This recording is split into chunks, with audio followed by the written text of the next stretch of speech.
حبايب قلبي، يا رب تكونوا بخير. معانا صاحبة مشكلتي النهاردة بتقول ان هي متخانقة مع واحدة جارتها استفزتها، وهي معاها رقمها وشتمتها بأفظع الشتايم، بس هي مع الأسف معرفتش ترد عليها وقت المشكلة.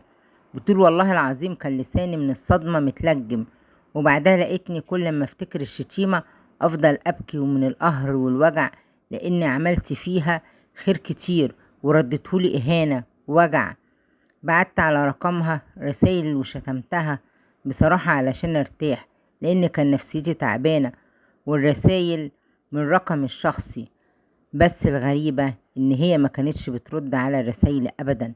بعدها اتفاجئت ان هي عاملة لي محضر سب وقذف ومطلوبة للتحقيق، لاني متعرف رقمي على مباحث الانترنت، لان رقمي ببطاقتي وعنواني. المهم هي رافضة تتنازل وعايزة تذلني وتقولي هسجنك، ولما لجأت لمحامي طلب فلوس كتير قوي، وانا مش بامكاني المبلغ ده، وهي عارفة ان حالتي المادية على قدها، وانا متدمرة نفسية مش عارفة اعمل ايه، وعمري ما دخلت اسم شرطة. محتاجة حد يدلني في الموضوع ده حقيقي، وهل في حبس ولا ايه يا جماعة؟ عايزة اعرف، طمنوني بالله عليكم.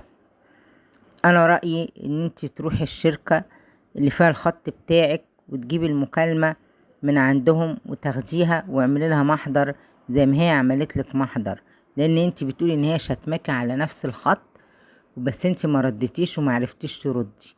وان شاء الله خير، وقولوا لها انتوا رأيكم في الكومنتات، وما تنسوش لايك وشير لو بتحبوا الخير.